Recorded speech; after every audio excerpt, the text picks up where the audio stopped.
Eu fico feliz de ter sido colocado no meio, porque sou igual o filho do meio. O filho do meio está lá, né? Ele não é nem um caçula, nem tão paparicado como o caçula, nem tão bobo, tão honrado quanto o mais velho. O filho do meio é apenas o filho do meio. E eu estou no meio, glória a Deus por isso, né? Deixa os irmãos, vão começar e vão terminar. Mas eu espero em nome de Jesus que o Espírito Santo de Deus me dê a graça de transmitir para você, pelo menos aquilo que Ele colocou no meu coração. Amém, queridos? Então esteja aí orando por mim, recebendo a palavra de Deus. Amém? Abra sua Bíblia, por favor, na carta de Paulo aos Efésios. Eu quero agradecer muito pelo convite, de verdade, me sinto extremamente honrado, juntamente comigo veio a minha esposa, Manu, ali, bonita de ver. Ela viu que é o tema da festividade, né? E falou também para eu vir de gravata verde, tá vendo? Para honrar, né? Toda a cor da festa, né? Veio também comigo já com o Reginaldo, que é a família do Joselma, e o nosso irmão Júnior Tavares esteve aqui cantando agora há pouco. Efésios capítulo de número 3 é o texto que nós estaremos usando para a nossa meditação, reflexão nesta noite. A igreja orou, a igreja pediu ao Senhor uma direção, então cabe a nós também orarmos ao Senhor para estarmos no mesmo sentido do tema da festa. Diz assim, capítulo 3, a partir do versículo 14, nós vamos ler do versículo 14 até o versículo de número 21. Por essa razão, é Paulo aqui falando, por esta razão eu me ponho de joelhos diante do Pai, de quem toda a família nos céus e na terra recebe o nome. Peço a Deus que, segundo a riqueza da sua glória, conceda a vocês que sejam fortalecidos com poder, mediante o seu Espírito, no íntimo de cada um, e assim pela fé, que Cristo habite no coração de vocês, estando vocês enraizados e alicerçados em amor. Isto para que com todos os santos vocês possam compreender qual é a largura, o comprimento, a altura e a profundidade, e conhecer o amor de Cristo que excede todo entendimento, para que vocês fiquem cheios de toda a plenitude de Deus. Ora, aquele que é poderoso para fazer infinitamente mais de tudo que pedimos ou pensamos, conforme o seu poder que opera em nós. A Ele seja a glória na igreja e em Cristo Jesus, por todas as gerações, para todos sempre. Amém. Louvado seja o nome do Senhor. Pode tomar os vossos assentos, amados. Queridos, eu estou pregando hoje para uma igreja de festa. Amém? E nós estamos aqui comemorando 80 anos dessa igreja. E 80 anos, irmãos, é uma conquista muito grande. Então, em nome de Jesus, coloque um sorriso no seu rosto, uma alegria no seu coração, porque é noite de festa. Nós não estamos aqui diante de algo fúnebre, estamos em uma festa de aniversário. Eu nunca vi festa de aniversário que ninguém está triste. A presença do Espírito Santo em nosso meio, meu irmão. Então, me alegra esse nome de Jesus, dê verdade ao Espírito Santo, porque foi através dessa igreja que há anos atrás uma renovação espiritual começou aqui nesse estado, se espalhou por todo o Brasil. Eu quero dizer que a igreja ainda permanece, o Espírito ainda age no meio dessa igreja. Então não limite, ele dê liberdade para que ele possa de fato nesta noite mobilizar e mover a tua vida em alegria, em graça e misericórdia. Amados irmãos, para nós entendermos um pouquinho o que o apóstolo Paulo fala conosco, ou melhor, o desejo do apóstolo Paulo nesta oração, permita-me contextualizar você. A carta à igreja de Éfeso, ou melhor, a cidade de Éfeso, era uma das mais importantes da Ásia Menor, sendo até determinado tempo a capital da Ásia. Era uma cidade muito grande para aquela ocasião, ela chegou a ter até 300 mil habitantes. Então, naquele contexto, há anos atrás, ela era de fato uma grande metrópole.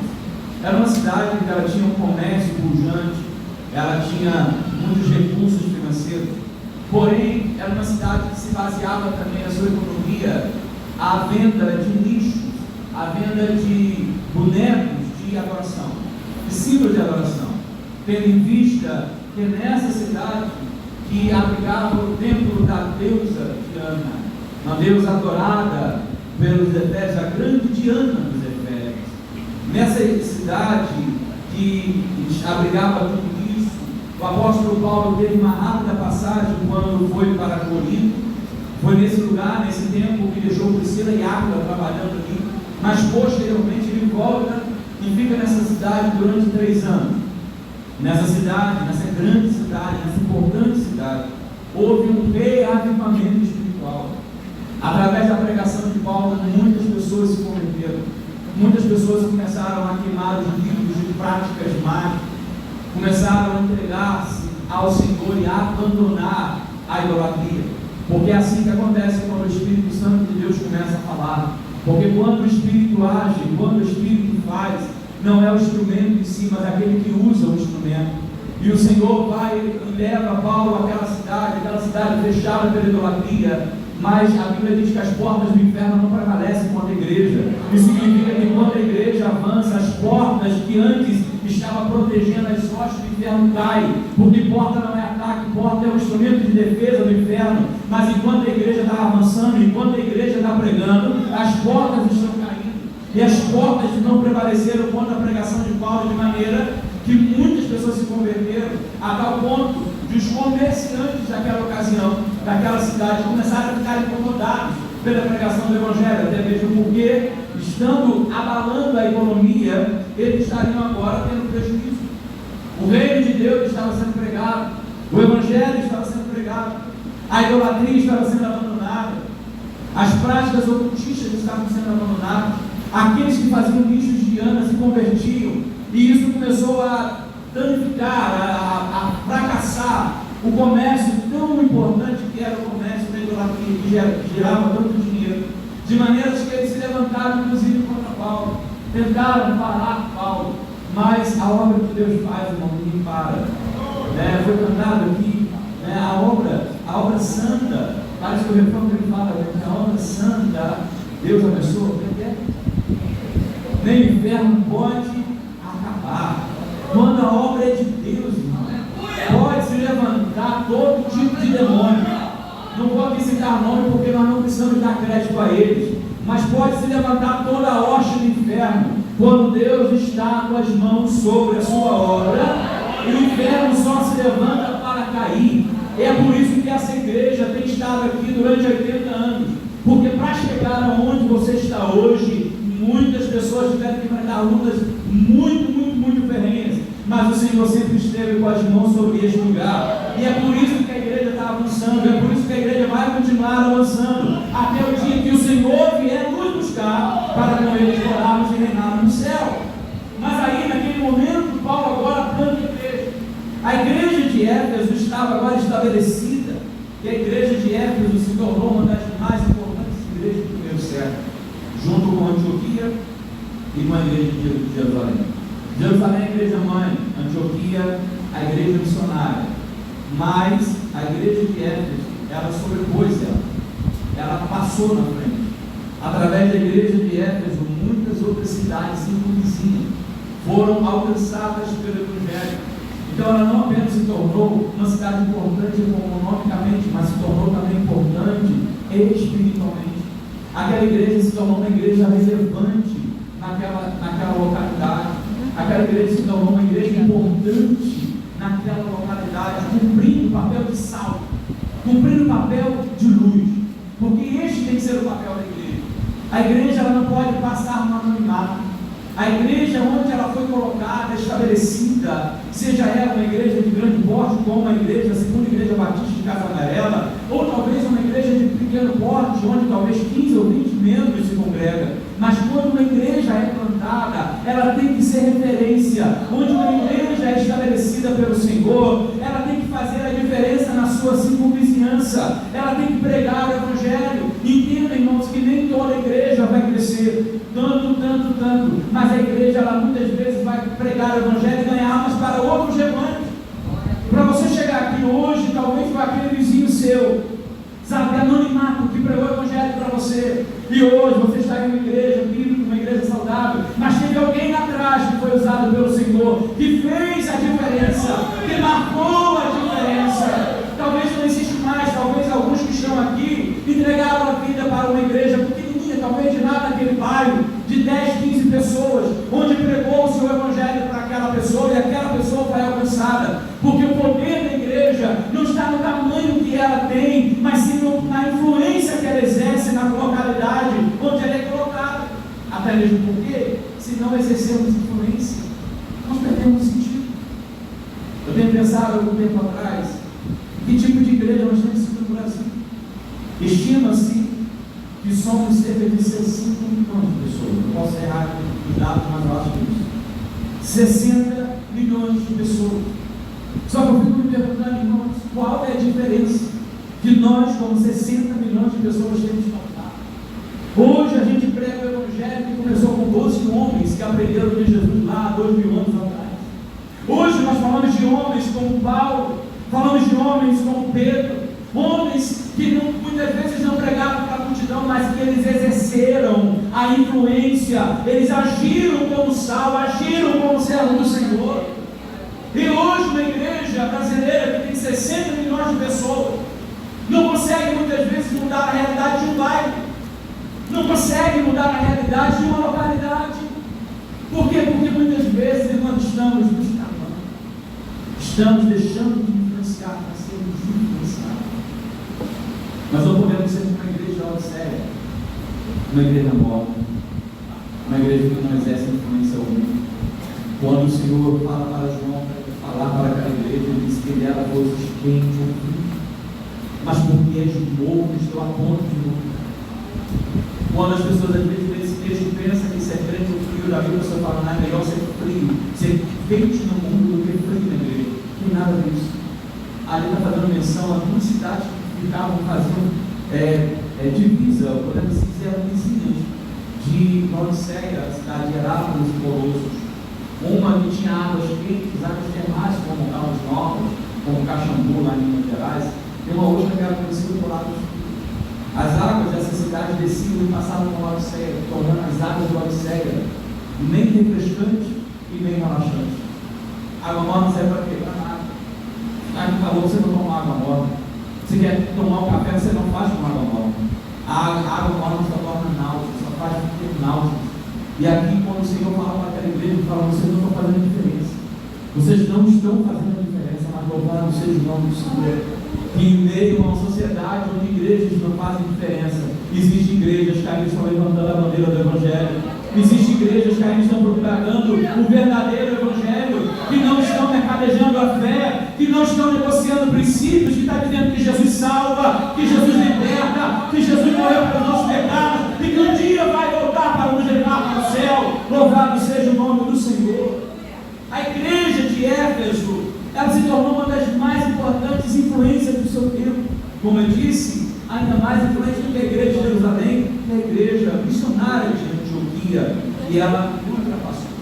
Os anos se passam, e agora o apóstolo Paulo, que ora havia passado um tempo nessa igreja, nessa localidade, e começa a doutrinar aquela igreja, e essa igreja, irmãos, permitam-me que abra um parênteses, era uma igreja foi muito bem doutrinada.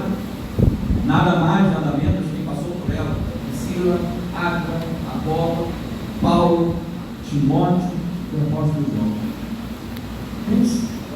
Pense numa igreja que tinha ali a respaldo, mas Paulo agora é preso.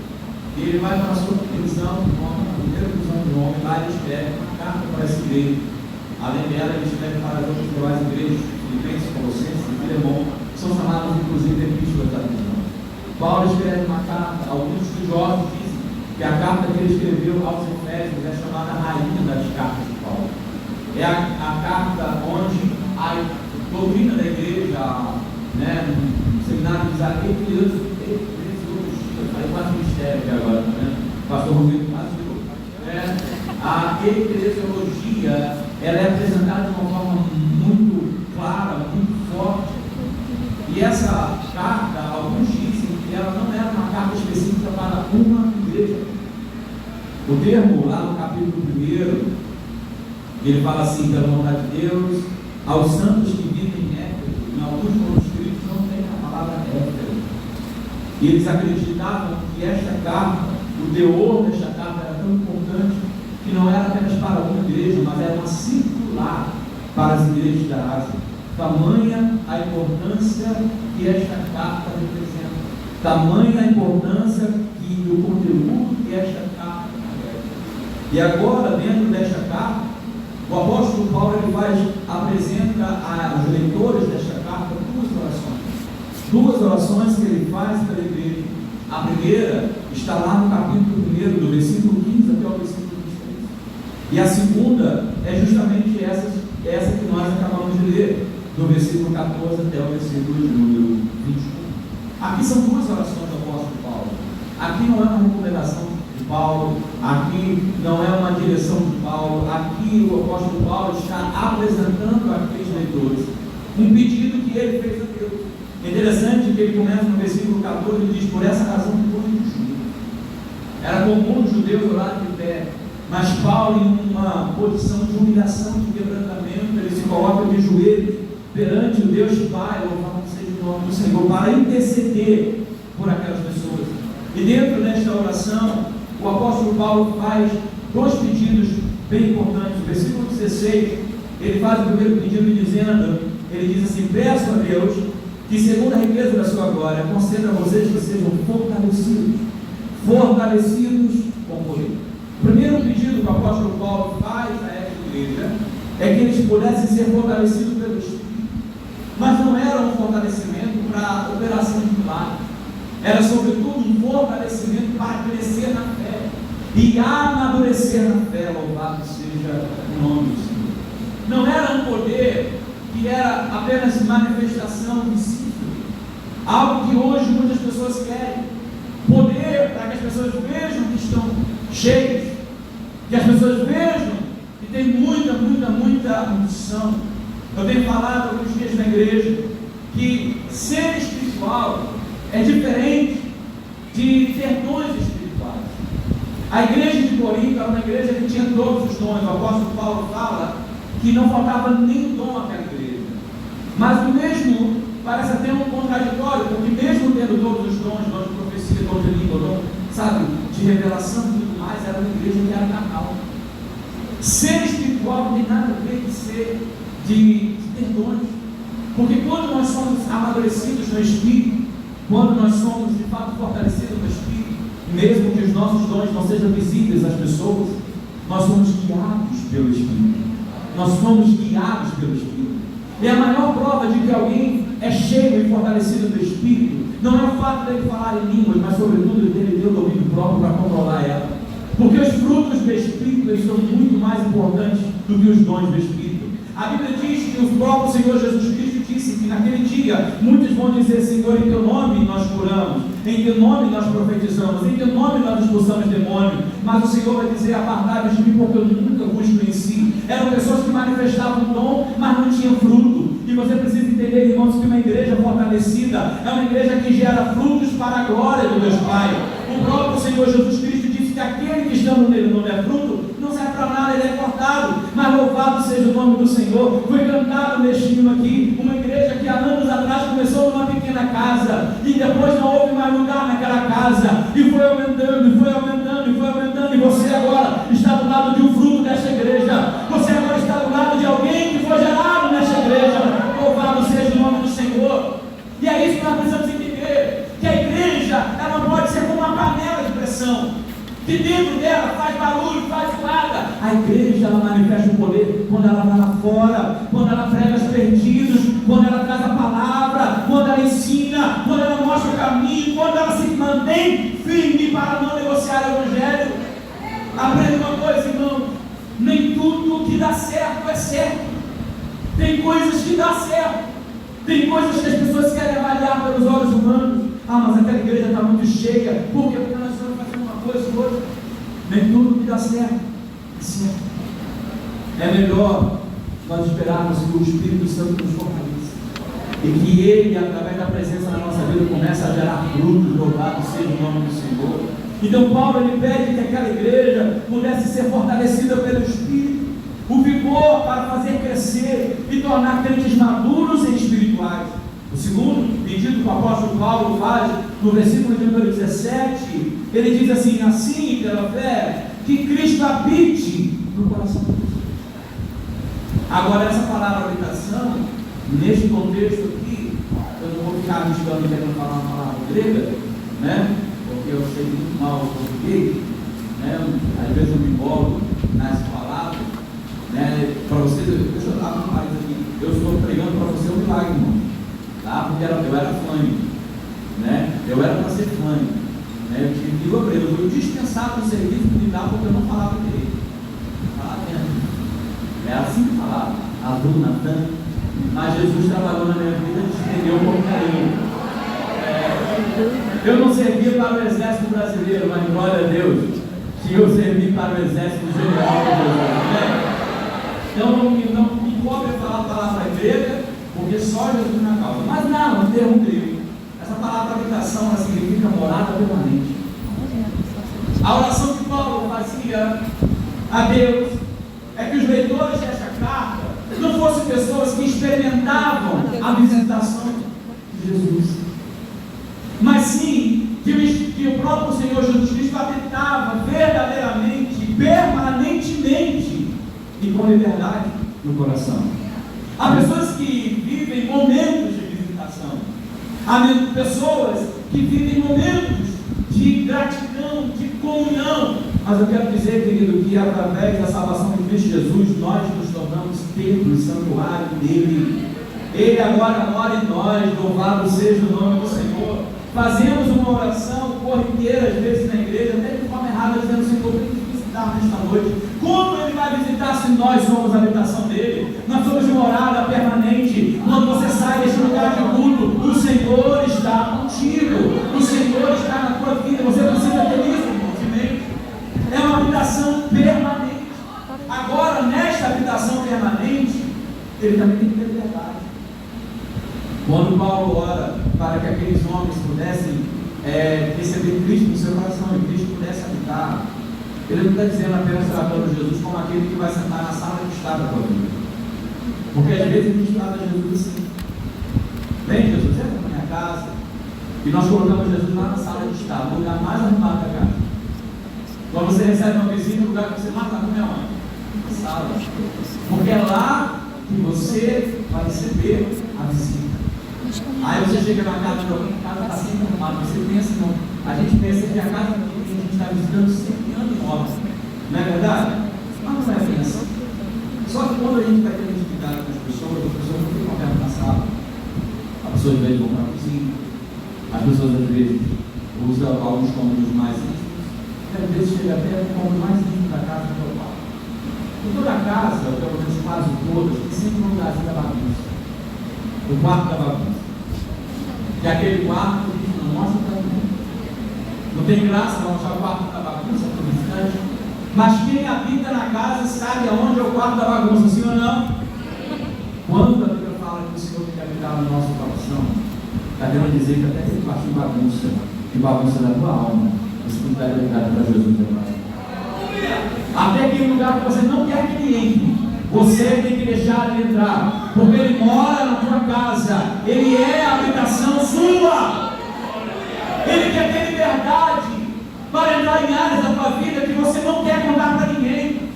Ele tem que ter liberdade para pisar em lugares dentro da tua casa que você não compartilha com ninguém. Quando Jesus disse que quando nós vamos orar, nós devemos entrar no quarto, orar ao Pai em secreto, né? Depois de fechar a porta, ele está dizendo que nós devemos ter intimidade com o nosso Deus, porque o lugar mais íntimo da casa é o quarto, e quem mora na casa pode entrar no quarto, louvado seja o nome do Senhor. Ele quer entrar na tua vida, ele quer tomar conta de todas as áreas do teu ser, seja elas psicológicas, seja ela emocional, seja ela financeira, todas as áreas, Jesus tem que fazer presente. E é a geração que Paulo fazia, que Cristo habite em nós, fazer morada permanente, se sentir em casa, Cristo em nós. É interessante que quando Paulo escreve essa carta aos Efésios, ele também escreve aos Colossenses, e há um texto muito similar a esse texto lá em Colossenses capítulo 2, que também é uma oração, e lá Paulo fala que nós devemos habitar em Cristo, e aqui Cristo em nós, ou seja, é uma comunhão recíproca, eu nele e ele em mim, louvado seja o nome do Senhor. Olha que coisa interessante, quando nós lemos essa oração até aqui, nós vemos que Paulo envolve todas as pessoas da comunidade. No versículo 14, o pedido é feito ao Pai, No versículo 16, o fortalecimento lembrou o Espírito Santo.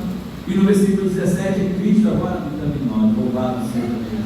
Que oração bonita. Mas agora, neste versículo, chega agora ao nosso ponto principal, que é o tema desta palavra. Que as horas do momento já se passou. Mas tenha misericórdia de mim, por favor. Tenha misericórdia do seu servo. Vamos lá. Pastor, acho que o pastor não vai me chamar, porque eu ultrapasso da hora. São 9h06. Você pode me dar um pouquinho mais de minutos, senhor? Milagre, por favor. Tenha misericórdia. Fala mais comigo. Jesus está com você. Quando você fala assim, pastor, eu tenho que você falar agora, que eu passei da hora, você fala assim, Senhor, você está pedindo o pastor Rafael para ele ser mais assim.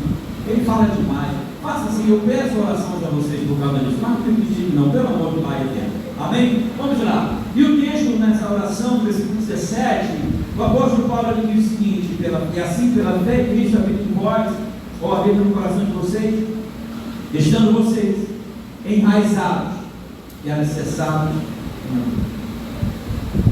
Que palavra forte é essa?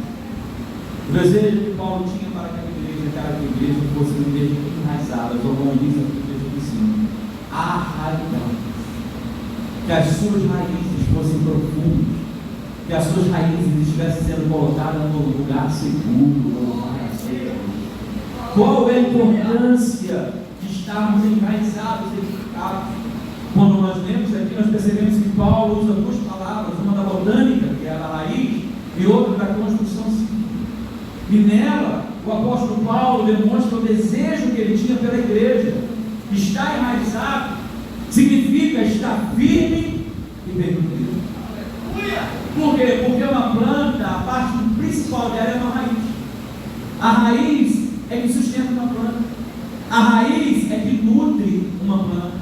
A planta pode estar seca, mas se tiver alimento na raiz, se tiver colocado ali no alimento, na terra boa, ela vai voltar a viver. Quantas e quantas vezes quem tem uma plantinha na sua casa, seja ela qual for, as folhas começam a secar, e às vezes as nossas folhas começam a secar. Às vezes a gente começa a perder a beleza, às vezes a gente começa a enfraquecer, às vezes nós começamos a definhar um pouco, às vezes os ventos batem forte contra nós e começam a jogar fora as nossas folhas preguiçosas, mas nós temos raízes. E às vezes nós somos totalmente podados. E alguém olha e fala assim: morreu, acabou, não tem mais possibilidade para essa planta. Mas o que ninguém vê é que por baixo da terra tem uma raiz, e essa raiz está no bom solo, e como esse solo está nutrindo aquela planta, pode ter certeza que o tempo de poda, o tempo de feiura é por um tempo determinado, porque na hora certa a seiva vai começar a subir por aquelas raízes, a terra vai começar a nutrir aquelas raízes, e ela vai voltar a brilhar para o nome do Senhor, vai voltar a florescer para a glória do Teu Pai. Quantas vezes nós, como crentes, irmãos, nós nos enfraquecemos, quantas vezes nós, como igreja, nos abalamos. Ninguém está livre de sofrer abalo, ninguém está livre de passar por desânimo. Uma vez eu pensei, falei assim: não sou crente não, porque de vez em quando eu penso em desistir, porque tem crente que nunca pensou em desistir. Eu falo assim: eu já pensei, eu já desanimei. Aí eu li que o apóstolo Paulo escreveu aos Romanos: quem desanima que eu também não, quem enfraquece que eu também não. Quando eu vejo o apóstolo Paulo falando isso, para irmão, se Paulo, que é Paulo, teve seus momentos de altos e baixos, quanto mais eu, Zé Ninguém lá de São Joaquim do Monte, nós precisamos entender, irmãos, que há momentos que a nossa beleza não. Há momentos que a gente tem até aquele vigor, né, daquelas flores, aquelas folhas bem bonitas, mas enquanto as nossas raízes estiverem firmadas no amor de Cristo, meu irmão, é só um tempo, mas vai voltar a florescer. A única que diz: só quem tem raiz, irmão, a raiz em que está no amor de Cristo, devemos estar firmados e bem nutridos por Ele, para que possamos crescer, para que possamos vencer, para que possamos florescer para a glória do Deus Pai. A raiz é a parte mais importante de uma planta. Sem a raiz, a planta morre. Você vai lá, dentro da cidade, você vai lá e compra uma rosa. A rosa é uma planta bonita, mas você tem uma rosa que sem a raiz. Aí a rosa, quando a minha esposa ganha a rosa, E é quase sempre, hoje uma Bíblia tem uns 2 anos, né, filho? Porque São Joaquim não tem floricultura, que eles têm passagem, só por causa disso. E se tivesse, toda semana elas recebiam. Mas ela ganha com eles, ou para preservar um pouquinho mais, ela coloca no caminho. Um pouquinho paciente. Né? E fica lá. Só que ela não fica paciente. Por quê? Porque não tem raiz. Tem gente que tem beleza, não tem raiz. Tem gente que tem assim, muita aparência, mas não tem raiz. E como o tempo está passando, por não ter raiz, vai começar a morrer, começa a fechar. Mas quem tem raiz, às vezes passa até por um momento de dificuldade. Onde a beleza vai embora, mas tem raiz. E quem tem raiz, vai voltar a florescer. Vai voltar a florescer. Então Deus está dando uma palavra para alguém aqui nessa noite. Talvez está desanimado, talvez está pensando em parar, talvez está olhando para a tua vida e dizendo assim, não tem mais beleza. O importante é que tenha raiz. O importante é que tenha raiz. Porque enquanto você estiver alicerçada, enquanto você estiver alicerçada em Cristo, esse momento é apenas um momento, louvado seja o nome do Senhor Jesus. Sem a raiz, a planta não é alimentada. E com a raiz fraca, ela pode ser tirada facilmente do lugar. Então a raiz, ela dá firmeza e nutrição. Uma planta que está com muita raiz é difícil de arrancar do lugar. É ou não é? Sabe por que tem gente que vai plantar para outro que não tem raiz? Simplesmente isso. São pessoas que passam por primeira tempestade, quer sair de um lugar e vai para outro. Eu vou dizer algo para você com experiência própria. Eu não sou nenhum conhecimento botânico, não entendo nada. Mas eu já tive experiência em casa de tirar uma planta de um vaso e colocar na outra. Sabe por quê? Porque às vezes o solo não está preparado. Às vezes ela está frágil. Planta em cima do mexe, acaba morrendo. Portanto, você tem que ficar a sua raiz em Cristo. No amor do Senhor. Se as suas raízes estiverem firmadas num vento sacode, num vento de balança, de um lado para o outro, e você não cai, você não quebra, porque você tem raiz de louvado seja Deus. Louvado seja o Senhor. A vida da planta está condicionada aonde ela está plantada. Em Mateus, capítulo de número 13, versículo 1 até o versículo 9. Diz a palavra, o Senhor Jesus traz uma parábola de um semeador. A semente era a mesma, mas o que determinou o crescimento foi o lugar onde ela caiu. Deixa eu perguntar algo para você. Aonde a sua vida espiritual está firmada? Pastor João, na teoria. O pastor Romil, na teoria. Porque o homem nos decepciona. E nós decepcionamos o homem. A tua raiz está firmada também. Está firmada no irmão, aí o irmão se desviou, você se desviou também. A tua raiz está firmada. No músico, no pastor. Aí o problema de que nós temos raízes firmadas em lugares que não é para firmar, é que quando este lugar, como esse lugar não dá seiva, não dá aquilo que a gente precisa, acaba. Mas eu quero dizer uma coisa para você, irmão, se a tua raiz estiver firmada no amor de Cristo, nada te abala, nada te abala, nada te abala, o vento pode soprar.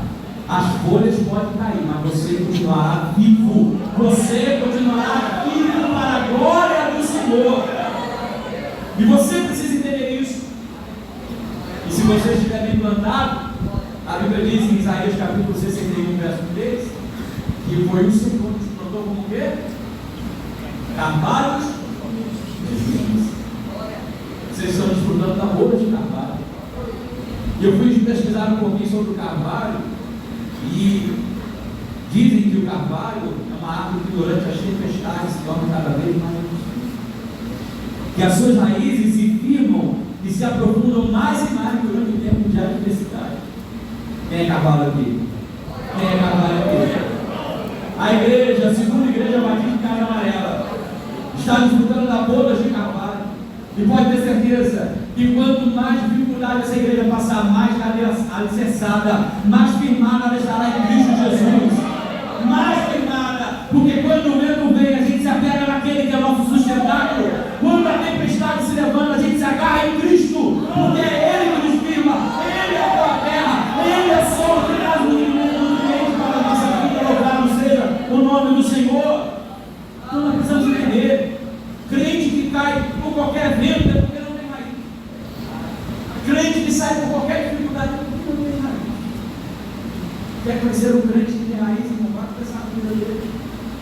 saber um pouquinho da vida dele, ele vai falar todo o problema que passou, todo o problema que passou. Você fala assim, isso é igual.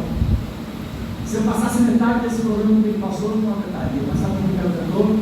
Porque as raízes estão queimadas em Cristo. Vou usar aqui um termo que muita gente usa: o sangue dá na canela, mas ele continua dizendo: estou com Cristo. Estou com Cristo, louvado seja o nome do Senhor. O inferno se levanta, as pessoas esquecem dele, todo mundo pode ir contra ele, mas ele está firmado em Cristo, e por estar firmado em Cristo, nós não nos abalamos, nós não nos desanimamos, nós não retrocedemos, porque é ele que nos sustenta. Louvado seja Deus. Parece que Paulo, irmãos, ao escrever para esta carta, já estava vendo com antecedência o que iria acontecer com a igreja de Éfeso. Ele fala que aquela igreja deveria estar enraizada e alicerçada em amor. Lá em Apocalipse capítulo 2, a partir do versículo 2, o apóstolo João escreve uma carta para aquela igreja, dizendo que aquela igreja abandonou o amor. Quando no versículo 2 em diante ele fala: vocês são bem, a obra de vocês é bom, vocês não toleram aqueles que se dizem profetas, mas faltou o amor. Era uma igreja bem doutrinada, mas ela tinha de se desviar, se deixar envolver do fundamento do amor. Não deixe se envolver do amor de Cristo que está sobre a tua vida, o amor do Senhor que nos sustenta, o amor de Deus que nos ampara, o amor de Deus que nos une para a glória do Senhor. E alicerçado traz uma ideia de um edifício que está sendo construído. Nós não podemos estar apenas alicerçados, mas ainda devemos crescer para a glória de Deus. Crescer. Ninguém constrói alicerces grandes em um edifício que não vai ser grande. Você vai construir uma casa térrea na sua casa, é um tipo de alicerce. Você vai construir 10 andares na sua casa, o alicerce é outro. Quanto maior, aonde você quer chegar, quanto maior, e quando eu falo isso não é para se exaltar, mas quanto mais frutos você quer dar, quanto maior você quer se tornar perante o Senhor, você precisa entender que mais forte tem que ser o seu alicerce. Mais firmado tem que ser o seu alicerce. No capítulo 2 de Efésios, versículo 20, ele diz o seguinte: deixa eu ler aqui para você rapidamente. Nele todo edifício bem ajustado cresce para ser um santuário dedicado ao Senhor. Nele também vocês estão sendo edificados junto com os outros para serem moradas de Deus no Espírito. Louvado seja o nome do Senhor. Deus não quer que apenas você esteja firmado, mas Deus quer que você cresça. Quantos querem crescer aqui? A igreja batista vai crescer. Mas será que cresceu tudo que tinha que crescer? Crescimento para cima. O céu é o limite. O céu é o limite. Então vamos crescer até onde Deus permitir que cresçamos. O resultado disso, no caminho para o final, porque eu já passei muita hora, mas o resultado disso é que Paulo diz aqui no versículo de número 18, quando estamos enraizados, alicerçados, firmes e crescendo na presença do Senhor, ele diz o seguinte no versículo 18: isso para que com todos os santos vocês possam compreender qual é a largura, o comprimento, a altura e a profundidade, e conhecer o amor de Cristo que excede todo entendimento, para que vocês fiquem cheios de toda a plenitude de Deus. O resultado de uma igreja enraizada, o resultado de uma igreja edificada, é que ela está firmada, é que ela está amadurecendo, é que ela cresce a ponto de compreender as dimensões do amor.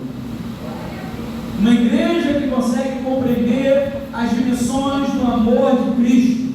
E a Bíblia diz que nós devemos compreender a largura. Olha o que diz, passei pelo menos durante 4 textos aí rapidamente, em Efésios capítulo 2, versículo 11. Me ajuda aí, por favor, já estou caminhando para o término. Olha só o que a Bíblia diz em relação à largura do amor de Cristo. Portanto, lembre-se que no passado vocês eram gentios na carne, chamados de circuncisão por aqueles que se intitulam circuncisão, que é feito na carne por mãos humanas. Naquele tempo vocês estavam sem Cristo, separados da comunidade de Israel e estranhos às alianças da promessa, não tendo esperança e sem Deus no mundo. Aqui Paulo está dizendo para os gentios.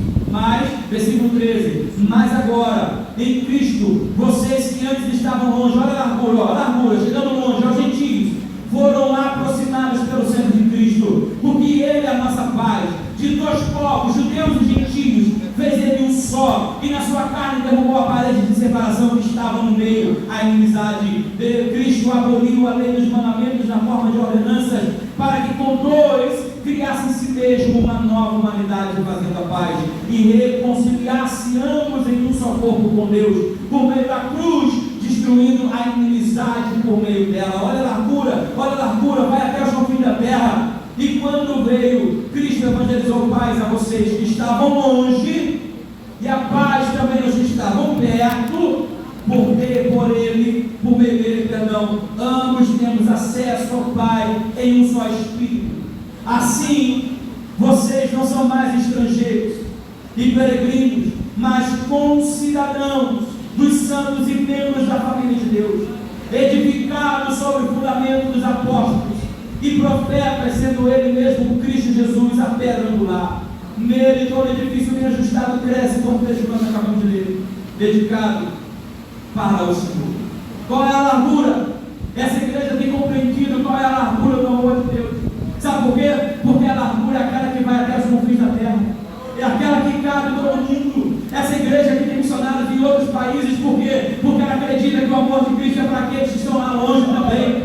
Essa igreja tem missionários, tem aqui obreiros em algumas cidades, alguns bairros dessa cidade. Sabe por quê? Porque quando nós entendemos, quando estamos alicerçados, quando amadurecemos, nós compreendemos qual é a largura.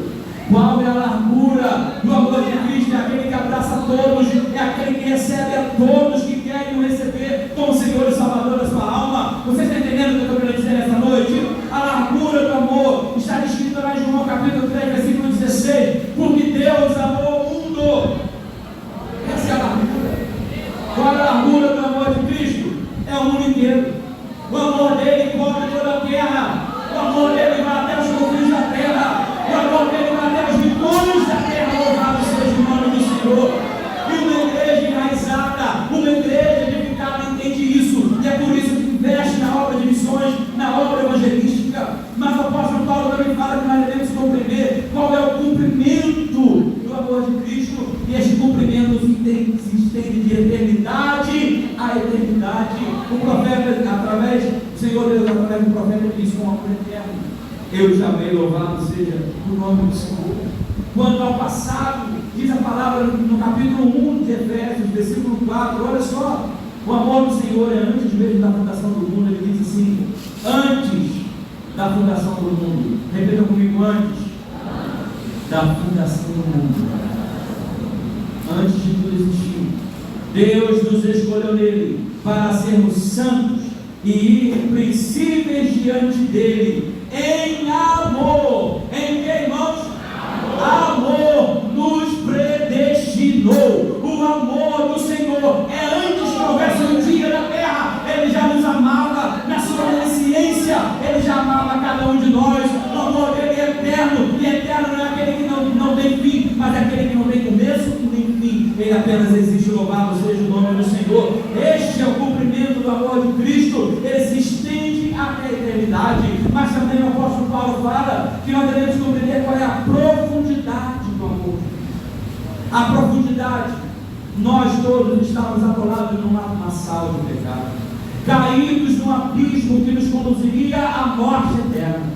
Mas ele se humilhou e foi até o lugar mais baixo da terra para salvar a cada um de nós através do seu amor. Louvado seja o seu santo e bendito nome. No capítulo 2 de Efésios, versículo 1 diz: e ele lhes deu vida quando vocês estavam mortos em suas transgressões de pecados, nos quais andaram no outro tempo, segundo o curso deste mundo, segundo o príncipe da potestade do ar, que agora atua nos filhos da desobediência.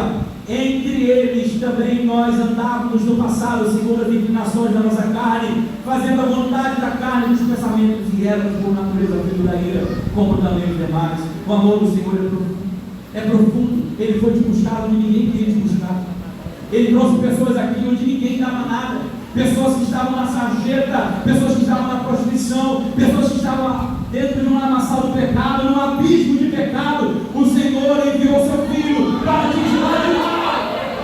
Ele veio, ele se esvaziou, ele se despiu da sua glória, ele morreu por nós e morreu a morte de cruz. Louvado seja o nome do Senhor. Mas o apóstolo também fala sobre a altura. A altura do amor do Senhor. A igreja alicerçada, ela entende. Ela entende a largura através de missões, o cumprimento através da extensão deste amor, que vai vai até a eternidade. A profundidade na igreja entende que Ele nos tirou de onde ninguém nos queria tirar. Mas Ele também fala da altura. E no capítulo 2, versículo 6, Ele diz o seguinte: e juntamente com Ele nos ressuscitou. E com Ele nos faz assentar aonde, irmãos? Nas regiões celestiais, em Cristo Jesus. Vemos, irmãos, que nós não fomos apenas ressuscitados, perdoados, mas em Cristo, através do seu amor, nós temos a garantia de entrar no céu, nas mais altas alturas, irmãos. Louvado seja o nome do Senhor. Uma igreja que compreende isso é aquela igreja que prega o céu. Tem muita igreja pregando na terra, pregando riqueza na terra, mas a riqueza da igreja está no céu. Louvado seja o nome do Senhor. E se você entende isso, você deveria estar dando glória a Jesus nessa noite, porque a nossa riqueza está na glória.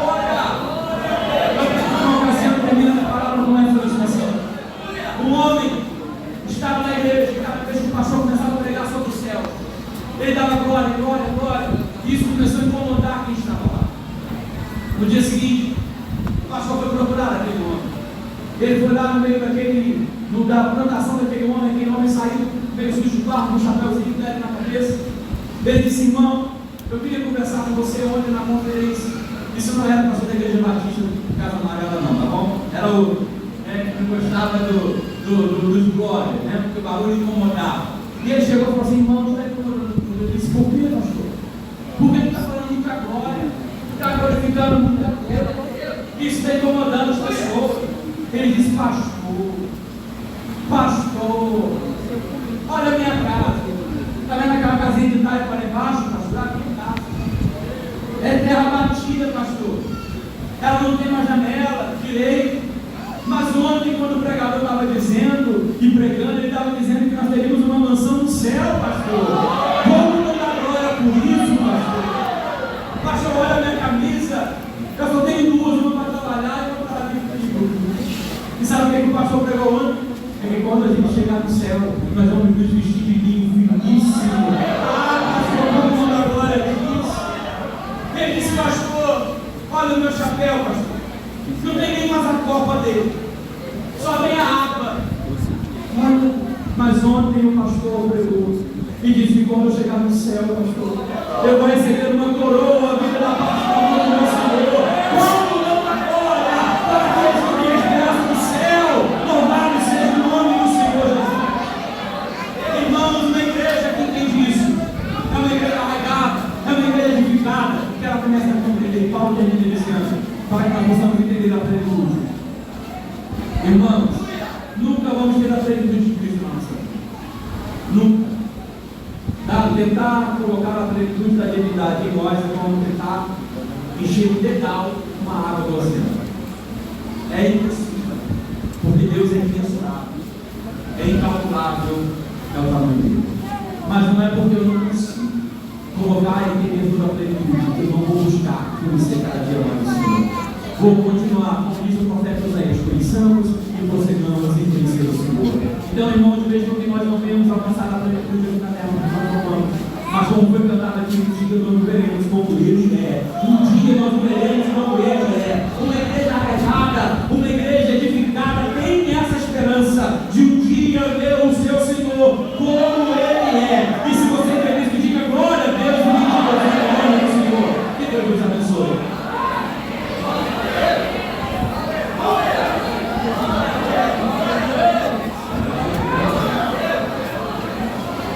Deus